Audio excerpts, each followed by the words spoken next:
Welcome to Learn Dentistry. Today, the topic of discussion is the development of the tooth, a very basic line. We all know that the living organisms are formed from an zygote and then to embryo and it enters the embryonic stage. During the embryonic period, the blastocyst has three germ layers, namely the ectoderm, mesoderm, and endoderm.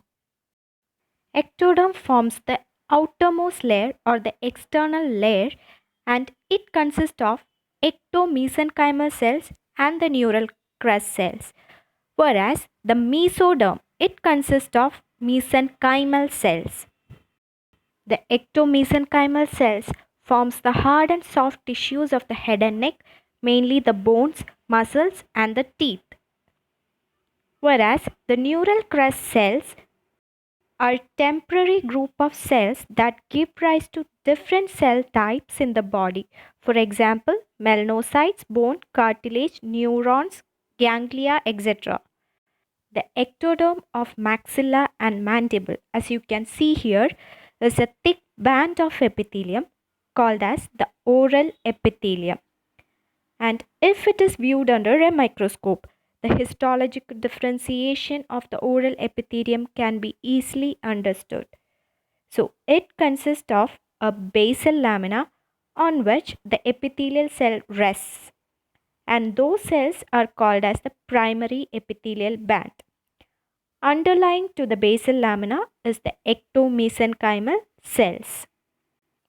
The cells of primary epithelial band proliferates to form localized thickenings in certain areas of the oral epithelium. This localized thickening over the oral epithelium is known as the dental plug codes. This is the region where the tooth eruption gets initiated. Earlier we saw how the cells of primary epithelial band initiates the tooth development. Now we'll consider the morphology of primary epithelial band. It has got a buccal and a lingual extension. The buccal extension forms the vestibular lamina, whereas the lingual extension forms the dental lamina. The vestibular lamina give rise to the vestibule, which is the area between the alveolar process and the cheek.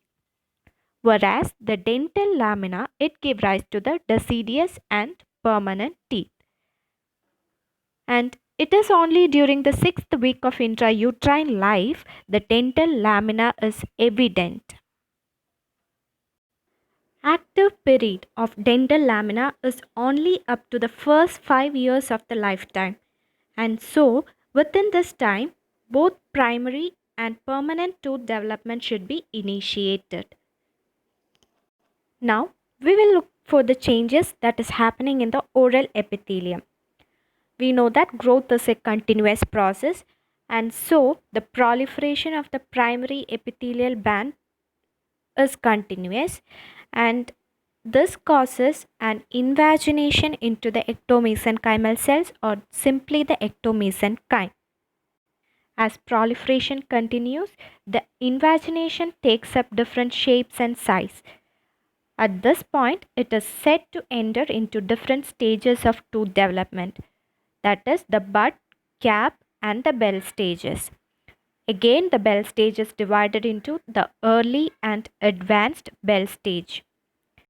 The surrounding ectomesenchymal cells are now packed so closely to each other that they are called as the condensed ectomesenchyme.